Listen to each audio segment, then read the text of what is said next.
What's going on, party people? Captain Zeus here, and I have a review for you guys, and it's going to be over episodes 3 and 4 of the Marvel Television Disney Plus original series, Daredevil Born Again. Now, spoiler warning for those of you that have not seen the episodes yet, because I will be going into some details about them. And if you like these reviews, please like, comment, and subscribe, and talk about this in the comments specifically. Like, we got to talk about this. So much to go over. Now, first things first, I'm going to go over episode 3. The trial aspect of episode 3 was absolutely fantastic. I loved how we didn't have really any action in it. It heavily relied on the court aspect and the law and order aspect of the show and what Daredevil's really been about. And that's something I was wanting to happen, I think I mentioned in the last review episode. And I'm glad that we got to see that here. Honestly, there was so much great dialogue with Hector, with Matt, and just all around just fantastic writing in this show. The witness Nikki, I believe, doing a switch up,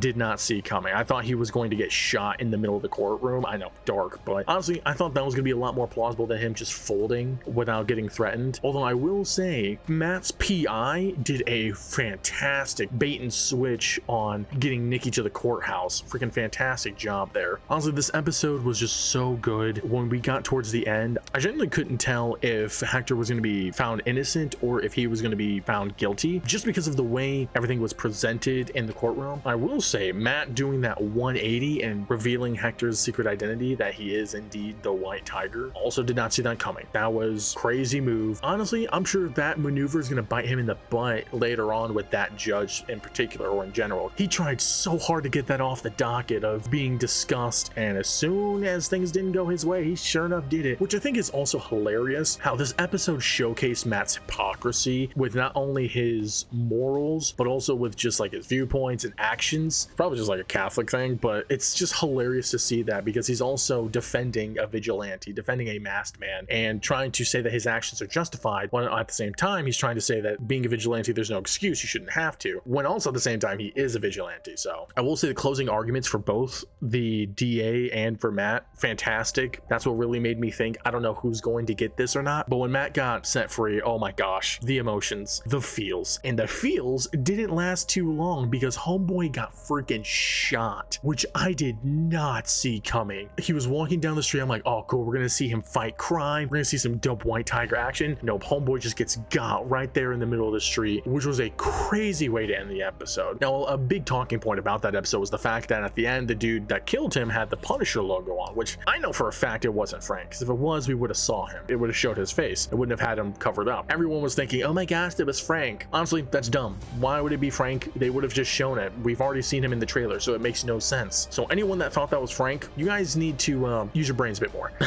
For real though, it was a crazy twist to have that happen, which brings us into episode 4. Episode 4 was freaking nuts. I loved the emotion that this episode had for a variety of different reasons. We see in this episode, Matt, there's two things that happen with Matt. He has this case with this guy who's arrested for petty larceny, and the dude's clearly guilty, but he's going to jail for like, what was it, 10 days is what Matt was able to get it down to. And I thought that was wild, but apparently his track record's nuts. Like, he's been arrested a ton of times, so I guess that makes sense at this point. But I thought that was a nice parallel, or like a contrast compared to Matt's previous case, because in this previous case with Hector was innocent. He was trying to prove that he was innocent and was doing everything he could to get him out. Whereas with this case, this guy is clearly guilty, and he's not exactly trying as hard because of his track record and because of the case and, you know, etc. And so it's just like he's going in regardless. And I thought it was kind of effed that the dude was like totally doing blind jabs at Matt, and Matt was such a champ just handling it, which I'm sure he's been doing like his whole life, right? Or, you know, most of his adulthood life. And it was one of those things where it's in most shows and movies, when they start to add in those like disability or racist jokes, whatever, or bullying, whatever you want to call it, it's always super cringe and just obvious in the way it was done. And the way this was done in terms of handling the blind discrimination, if you will, I wouldn't say it fit. Like, I wouldn't say it was done right. Like, that sounds like a bad way to say it, but it was done in a less cringe way to make it feel natural in the story and with the character that was the one doing it. Now, we did see a lot more of the Kingpin story in this episode, and and it's running parallel with Matt's for a reason. We see Kingpin trying to be a good politician, but he's also very impatient, as we saw when he was trying to get the, what was it, Red Hook area redeveloped. Like, he wanted to get that plan going, and his advisor, she was like,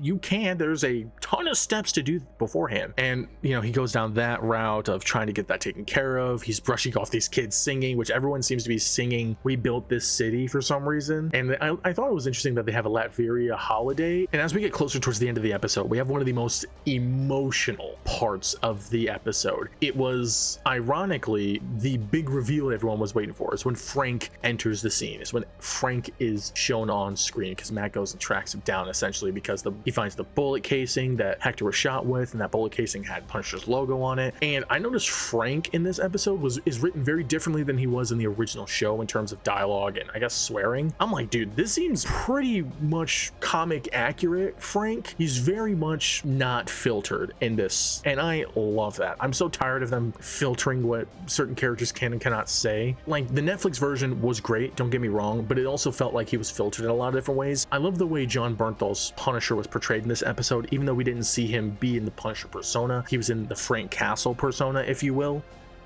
And the dialogue between him and Matt was so good, because it's like they're cool with each other, right? Like, they're not best friends by any means. They're not drinking buddies. They're co-workers, associates. And dude, Frank gives him the biggest slap of reality. And the emotion Matt gives, the emotion Charlie Cox portrays in that scene where he's talking about how Foggy's death is eating him alive, how he's blaming himself, he wants permission to go and do something bad because he knows that it's wrong. Like, oh my gosh, it's like I almost cried, dude. It was such a powerful moment. And it's crazy because how this moment would make you cry more than the Foggy death, which not to say the Foggy's death wasn't emotional. This one was just, it was like a release. It was pemped up. It was reality hitting you in the face. And for a lot of people, a lot of men specifically, like, this is something that is a much needed conversation for them. You know, someone just tell them the truth, like telling them it's okay to let it out, that they gotta let it out. But most men, just like Matt, just bottle it up until that bottle starts to crack. And so I found that as like such a great episode, such a great moment in the episode specifically. And I know for a fact that Punisher's gonna come out, and when we see Punisher come back in this season, he's gonna be shooting, and the only thing he's gonna be shooting is those fanboys, because he does not like those fanboys whatsoever. And I thought the end of the episode was very interesting for two reasons. The first reason was, again, a parallel between Matt and Fisk, which we've seen happen a lot in the show for various obvious reasons. It also matches the theme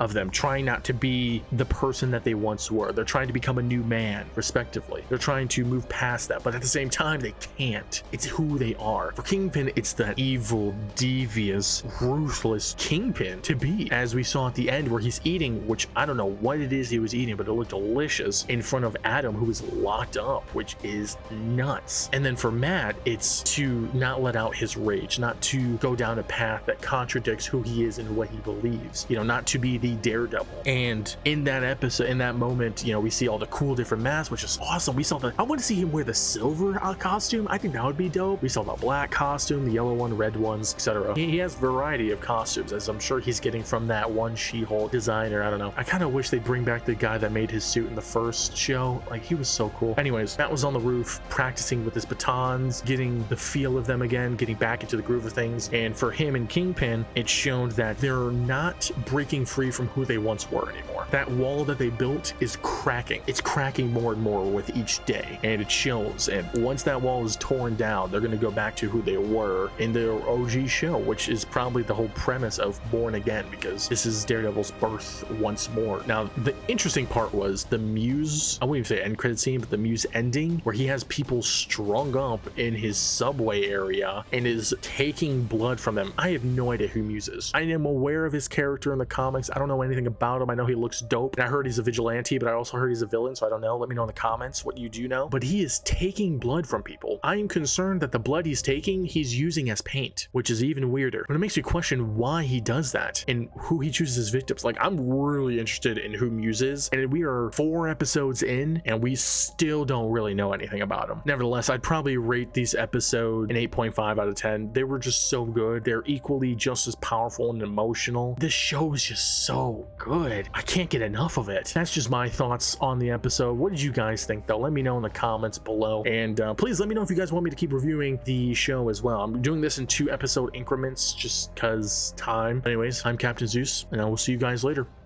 Peace.